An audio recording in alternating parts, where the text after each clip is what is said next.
Greetings, my fellow gamers. 'Tis I, Wraith King, and welcome back to the Dark Kingdom. Today we're taking a look at some of the updates coming up for Destiny, particularly the expansion that they have been spamming ads for on YouTube and all over the internet, really.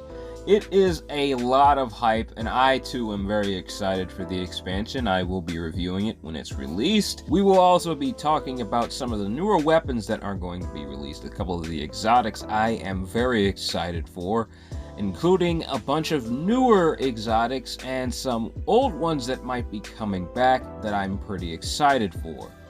And I'm also going to give my opinion on sunsetting, on what I feel they need to change with it concerning some of the ritual weapons. What a ritual weapon is essentially a weapon that's very, very hard to get, even harder to get than some of the exotics in the game. Like, very, very difficult. It's something that you just don't feel like going through. Like, most of the time, I didn't feel like getting any of the ritual weapons.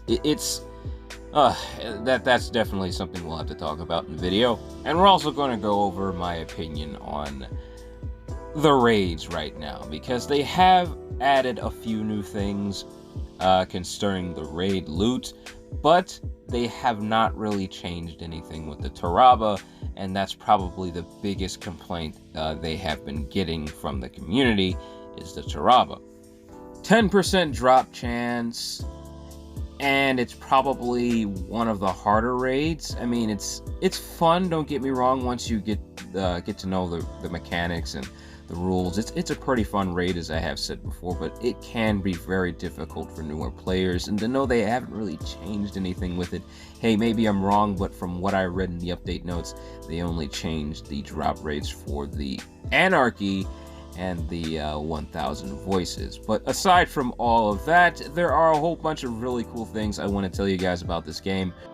Whether you should play it in its current state, or maybe you should just wait until the expansion comes out, or some of the other stuff goes free, because hey, they actually are removing quite a bit from the game when the next expansion hits, so we will be talking about that too. But alright, let's start with the expansion. Destiny actually announced 3 new expansions that they will be releasing over the span of 3 years. Pretty sure we're going to hear about even more in the future, but right now we're going to focus on the newest one coming out in just a few months, Beyond Light.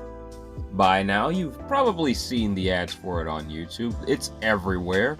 It is quite the hype on the gaming community in general right now, because Destiny, it's a pretty big game at this point. It's a free-to-play game. A lot of people have started to play it, including myself. I've become a pretty big fan of the franchise. I really do like this game, and I'm pretty sure you will as well. So definitely take a look at the expansion's newest trailer when you can, and leave some clips of it in the background here. But big cheese, what we're talking about right now is the fact that there's going to be new abilities. I'm really excited about the Titans abilities because it's kind of in the dark on what exactly they do. They didn't really display too much of the Titans' abilities. My guess is probably as good as yours. I absolutely don't know. But by looking at it, it looks like he summons some ice fists, or maybe he transforms into an ice golem. That's what I'm hoping. I'm hoping for that. That's a really cool idea. But at the end of the day, the abilities are clearly related to the element of frost, as the trailer shows. And it looks very cool, no pun intended. Which leads me to believe, will they actually finally change the Cold Hearts element to something a little more frost-like, like stasis? Will they do that? I'm hoping they do, because they are going to release a lot of new exotics, and probably some new armor exotics that synergize with this new stasis element for all classes. I really hope that they do, because I've been saving up some exotics in my Postmaster, and when the expansion hits, I'm going to claim all of them. I'm going to get them all and see if I can get some really cool stuff on my Titan. And when I do that, I'm going to record it, and I'm going to show you guys what I get. But until then, let's go back to the subject at hand. Now, there is no news about these exotics I'm thinking of, the armor exotics and all that. They haven't announced anything like that. But what they have announced is some past exotics coming back. The one we've seen is the Hawk Moon. They're talking about adding this to a quest. There was a stream a little while ago. The devs were really specific about changing this weapon because it was really powerful in the past. They want to keep its flavor. They want to make sure it remains, well, the Hawk Moon. So they will be adding changes to it, but nothing too drastic to where it's not even the same weapon anymore. Now, they haven't specifically said whether it will be attached to a quest or not, but they are giving hints that it will be, and it will be something, I'm guessing, personally, I hope it's not anything PvP related, but since the weapon was so popular in PvP, it's probably going to be a PvP quest, maybe something to do with the Crucible. I really don't want a Crucible quest again, because, like I said, didn't really enjoy getting the PvP weapons, all the ones attached to a quest. I really didn't enjoy those all that much, especially the one with the thorn. It was very long-winded, and playing against some players who were really skilled, it just wasn't a very good time, I'll be honest with you. Seeing another weapon attached to a quest like that, not looking forward to it. So hopefully, if they do attach it to PvP, make it a little less grindy, a little less kill relevant, a little less kill to death ratio relevance, something that's a little more friendly to the player, because hey, let's face it, everybody is paying for this expansion. Don't you think we should have the weapons we paid for? Putting a PvP lock on something just is never a good idea. But alright, moving on. The new exotic trace rifle that will be released very soon. I think it's going to be coming out sometime this Tuesday, so if you want to start playing the game now, I feel like now is probably the best time, because there's going to be a new exotic and another one to follow it up, the Traveler's Chosen. We don't know too much about when that's going to be released. That's going to be a really long quest too. I'm going to be keeping you guys updated on that on my Twitter. So definitely follow me there. Please follow me on Twitter. But anyway, back to the new exotic trace rifle. This just looks like a really cool weapon, because when you kill people with it, it turns them into like this orb that you can carry around and do weird things with. I can't wait to try this weapon out. It's going to be so much fun. But you know what? I think they have some more hidden exotics that are coming out for us this season. I could be wrong, but you never really know. They are being a little more secretive with the updates, and I'm really happy about that. They're making it a surprise, and that's a very good thing. After a few updates ago, they were just telling us about the exotics that were coming out. But not this time, not really. They're letting us find out. And it's a lot of fun, I have to say. But alright, I have to talk about the sunsetting thing eventually. It's something I've been wanting to desperately talk about on my channel. I just simply don't agree with how they're handling the sunsetting, particularly for ritual weapons, because they are, well, basically exotics. Now, they're not called exotics, they're actually legendary weapons with just a few enhancements on them. But people use them as they are exotics. They are very powerful weapons, far more powerful than any ordinary legendary weapon, so yes, they are basically exotics. If you don't know what sunsetting means, let me just give you a short summary. They're basically giving older weapons a power cap, and some of these weapons include, yes, the ritual weapons, like the Recluse, like the throwing knife. Things like this have a power limit. I do not agree with this. The reason I don't agree with it is because, first of all, like I said, they are practically exotics, and some of them are harder to get than the Thorn. Sometimes twice or 3 times as hard to get as an exotic weapon like the Thorn. Because for the Thorn, all you gotta do is get some kills with the hand cannon and beat a strike. Those are the hardest parts of the quest. But for the Luna's Howl, you gotta get hundreds of kills with a hand cannon. Hundreds. And that's not even the end of the quest. And you're basically telling these people who have grinded for this particular weapon and other weapons like it, because the Luna's Howl is not the only weapon that involves you getting hundreds of kills with a certain weapon in the Crucible of all things. that these weapons are going to have a time limit to how powerful they actually are. And Trials of Osiris is a PvP mode that relies on power. So you won't be able to use the Luna's Howl at a certain point of the game.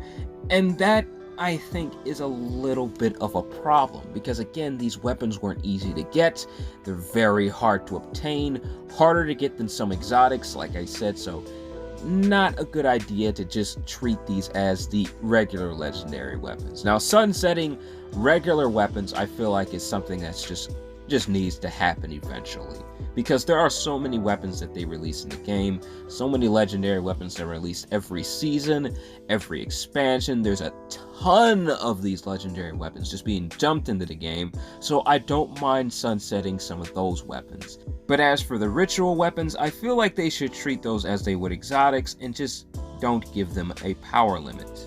But alright, let's talk about my favorite subject so far, and that is the update to the raid gear. Now, they haven't done anything with the Taraba. Like I said, that was probably the silliest thing I've heard on the update notes, is they just haven't really done anything with it. But they've increased the drop chances of the Anarchy and the 10,000 Voices, but not in the way you would think. They changed it to where whenever you play a raid and beat it, you have a 10% chance to get the item, but it increases by 10% whenever you complete the raid.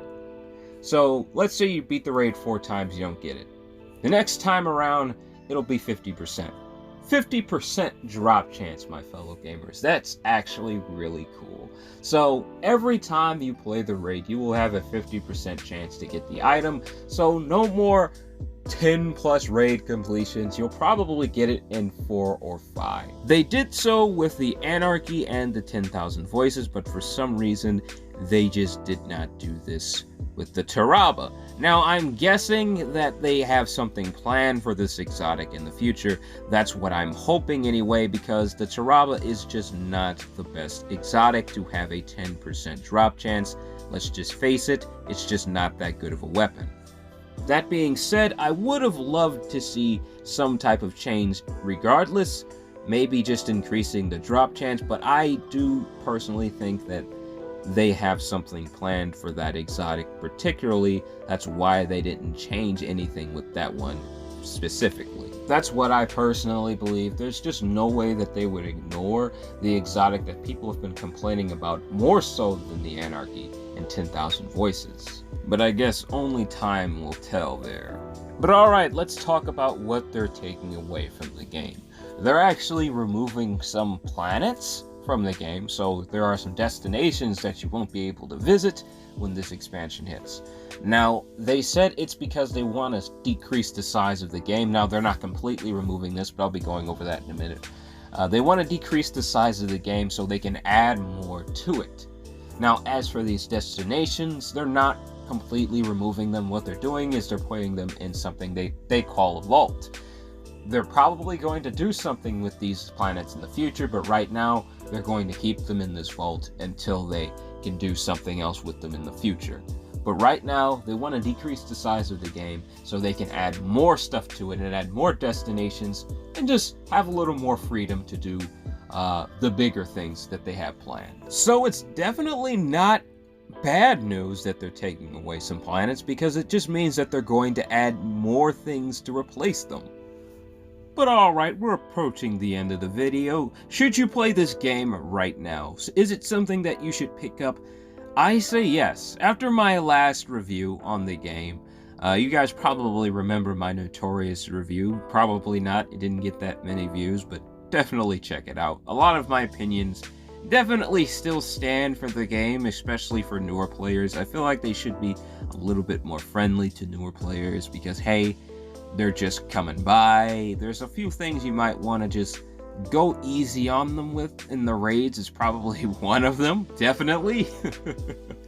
But is it worth playing right now? A new expansion is coming out. A lot of things are going to be changed in this expansion that might make the game a little more friendly to you as a free player. So maybe you should just try it out a little bit. Test the water. Jump on the game right now, especially if you're on PC. A lot of the things that you would normally have to pay for, like on consoles, like, I don't know, subscriptions and things like that, you don't really have to worry about it on PC. So you can just download the game, play online, play for free right now if you have a PC. Or if you have a console, hey, go right ahead and play the game, try it out for yourself. It's a lot of fun. It really is. There's a lot of cool weapons, and they have some really challenging and fun quests attached to them that I think a lot of people would appreciate. And at first, you might be thinking, maybe I can't beat this challenge, maybe I can't finish this, I don't know, it seems pretty hard. You don't know until you try it. I used to think that I could never, ever get the Whisper of the Worm, but guess what, I got it. You guys remember my last review? I never thought I was going to get this weapon, but I have it. Try this game out, you will love it. I am 100% positive. It is a free-to-play game. The game size is pretty big right now. For consoles, it's pretty dang big, but if you ask me, enjoy it. It's going to be a game you're going to love coming back and forth to, because again, it is a free-to-play game. They're always adding new things to this game. The developers behind it are pretty darn creative. They are pretty kind, even though there are many things I don't agree with. There's a lot of things I do agree with. This is a good game, down to its core. Give it a try, it's free to play. You won't be displeased with it, trust me. But until then, my fellow gamers, leave me your thoughts on the expansion and all the raid weapons. Just tell me what you think about the game right now in the comments. But until next time, my fellow gamers, take it easy for me. And if you're new, please do subscribe so you too can be part of the Dark Kingdom. I do plan on making more Destiny videos. And like I said, I will be taking a look at the expansion when it is released. I will be reviewing it in its full. But until next time, my fellow gamers, take it easy for me. And please do. Have a blessed day. Bye.